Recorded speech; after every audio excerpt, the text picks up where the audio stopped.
This recipe for chicken masala is really an old recipe. I remember when I came to America, I worked in a restaurant in downtown Los Angeles, and chicken masala was the most popular dish.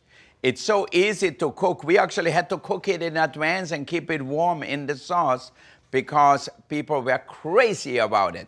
Now I'm going to show you how we make this famous chicken masala with mushrooms. Now, you know what Marsala is. Marsala is a wine from Sicily. It's sweet. It tastes a little bit like a sweet sherry. Now, you could have it as an aperitif or even drink a little bit with dessert. It's fine. If you don't have Marsala at home and you don't want to go out and buy that, I'm going to show you how to make your own sweet wine at home for your chicken masala. You can still call it chicken masala. Nobody will know the difference. Here, I'm soaking some white raisin in white wine. If you have dark raisin, it's fine. You know, California is a big raisin country here, so we have lots of raisin. To rehydrate the grapes, we put them in liquid and we're going to bring it to a boil. All right, so while this is boiling, we have our chicken breast here. Always when you work with chicken, put them on a separate board, and now we're going to just slice them. You can see the chicken breast is not even. So I'm going to slice it at 45 degrees and make even pieces of chicken. All right, just like that. Now you see we have the scaloppinis here. Scaloppini means like escalope or schnitzel. It means a really flat piece of meat. So generally to get it really flat, we have to pound it. Here we have all of our chicken. Okay, and you can see my raisins are boiling here. I'm going to turn off the pan here so that way it doesn't cook anymore. And I'm going to let sit my raisin right in the wine here until I use it, all right? Next, we're going to pound our chicken. I'm going to oil my chickens lightly so that way they don't stick to my bag here. Okay, so we're going to put them right in here. All right, so if you wouldn't pound them out, one would be thick, one would be small, they would cook unevenly. So you try to get them as evenly as possible. I just put 2 at a time in here. I could put 3 at a time. So that's about the right thickness. So not only they're gonna get even, but pounding them also tenderizes the chicken a little bit. So that way you get a more tender chicken breast. Okay, the thicker one, you have to beat it a little harder. So you see they're all the same thickness. Here we go. Now we're going to clean up everything because you know when you work with chicken, you have to have a separate cutting board or at least clean your cutting board really well. And don't forget your hands. All right, now comes the fun part. You know, mise en place is always a little tedious. That's why in the restaurant we have apprentices and young chefs to do that. They do all the chopping, they do everything.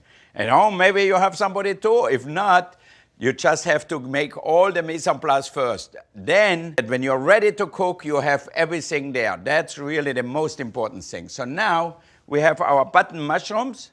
You can get them in any grocery store today.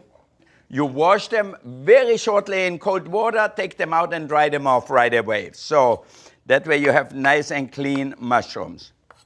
Okay, the most important thing, when you go out and buy mushroom, be sure that you buy them that they are closed on the bottom. You know, once they open up, they soak up all the water and they are not tasty anymore. So it is important to buy mushrooms which are still closed here. So you have nice round buttons.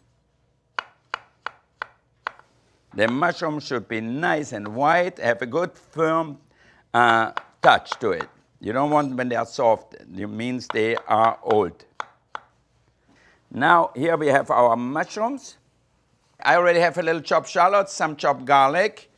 I also going to use a little sage in the sauce. You know, when you make a recipe which doesn't take a long time to cook, you better have everything ready. You don't want to cook the chicken and then you're going to start slicing all these ingredients. So get everything ready before, that way you have an easy time. Next, we're going to season our scaloppinis here on both sides with salt and pepper. And then we're going to drench them with a little flour and we're going to saute them. So it's really simple.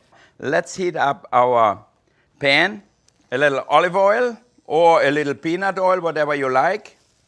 We're gonna dust our scaloppini in a little flour, not too much, both sides again.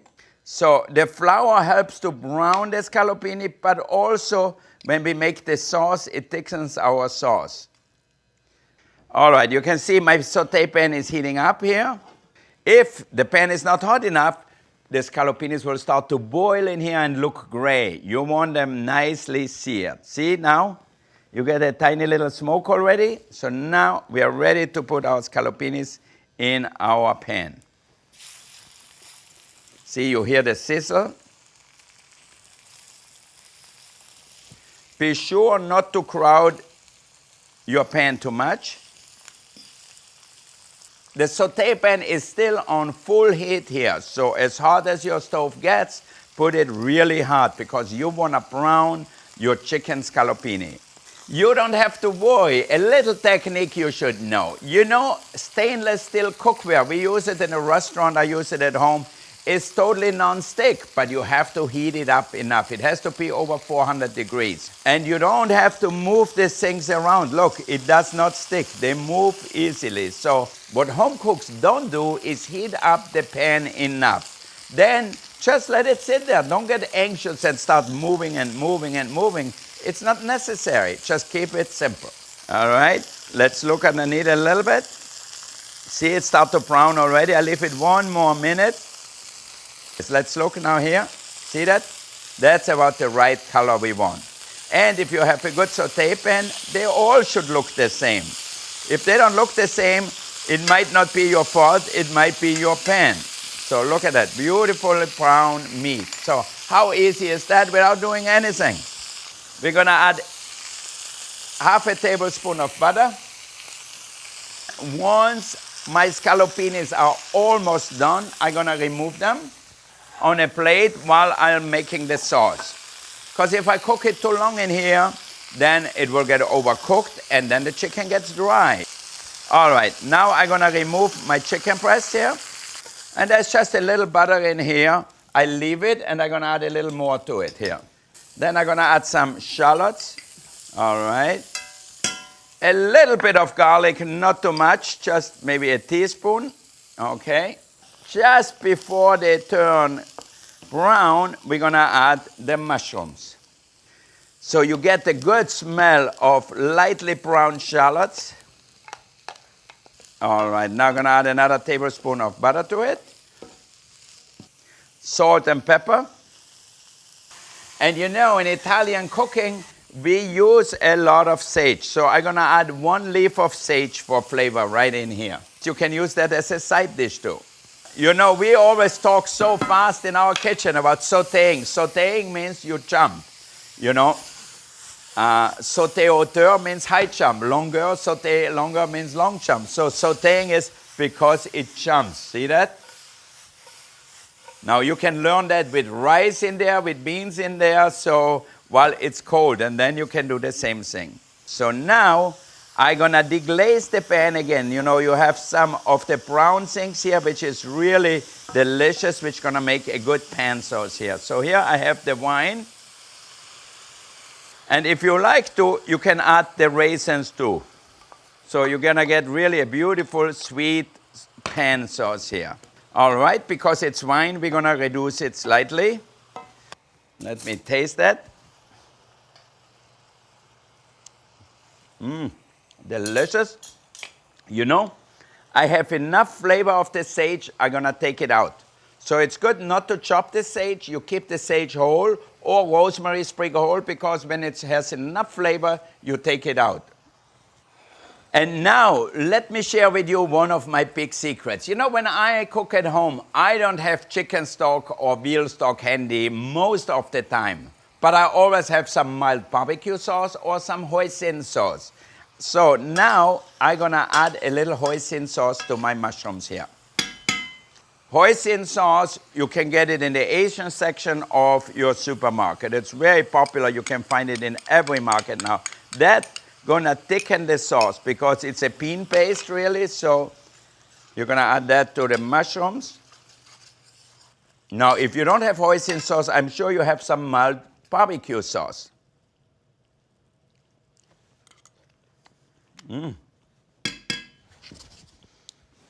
Excellent.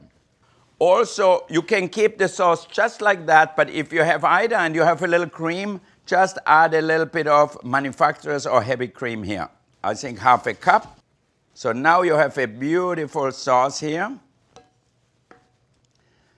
Now I'm gonna put in my scaloppini here with the juice of them and let it all simmer together for a minute, and then we are done. I cover them nicely with the sauce, turn them over a little bit. We have the raisins, we have the mushrooms. I mean, this is an amazing sauce, and I added lots of mushroom to my sauce. You can always add a few fresh herbs, like a little chives, a little parsley. Put that on top. You know what? Sometimes it's great just to serve it in the pan where you cook it. So what you do is you clean up the pan a little bit, just like that with a towel, and you bring it like that to the table, steaming hot. And you will have a beautiful dish of chicken scaloppini marsala. It doesn't get any better. It is inexpensive, it's good for you, it's tasty, delicious, and it doesn't take a long time to cook. That's what I like about it. You know, I don't want to spend 3 hours cooking something, but then I'm too tired to eat. But if I cook it in under half an hour, then it's fun, I would be hungry, and I'm ready to sit down and eat it. Now you learned how to pound out the chicken scaloppini because you want them all to be the same thickness. It's important. You have to flour them lightly so you can brown them in a hot pan. Now that's really the most important lesson. Heat up the pan with a little oil in it until the oil comes to a smoke. Then put in your scaloppini and let them sit there the same way until they get brown. So then you turn it over and finish to cook them. But don't go back and forth and back and forth. And then you deglaze it with a little wine, and I showed you how you can make, instead of buying Marsala, you use some raisins with a little white wine, bring that to a boil, and you get kind of a sweet wine. Now, it's not exactly Marsala, but it's pretty good. Now we're ready to eat, all right? So if you have to wait, your friends or your family are not here for dinner yet, it's so easy. Just warm it up in the sauce. Keep it in a pan hot, put a cover on it if you want to, and that's it. Also, another good trick, if the sauce gets too thick, just add a little stock if you have it, or a little touch of water. Just a tablespoon or two will be fine. All right, so you see, warm it up nicely. Now we're gonna plate an order of chicken scaloppini. So really simple, as much or as little as you want on a plate. And you can see here is the goodness right in here. Mushrooms, raisins, a little shallots, a little garlic. It doesn't get any better than that. All right, a few more mushrooms here. That's it. Put them in the center. A little sauce around. A little fresh herb, like a little parsley, a little chives. And here we have our chicken masala. You know, it's a very simple dish, but very tasty. So you can do it in under 30 minutes. With a little practice, in 20 minutes. And now, if you make a similar dish in your home already, something like chicken masala, maybe you'll use a different wine. I would like that you can share it with me because I'm always interested what you cook at home. And you know, this is such a great dish to cook at home because you can keep the chicken warm in the sauce, and that way it will not dry out. It will stay nice and juicy. So if somebody comes a little bit later for dinner, they're still gonna get a great chicken scaloppini with masala and mushrooms.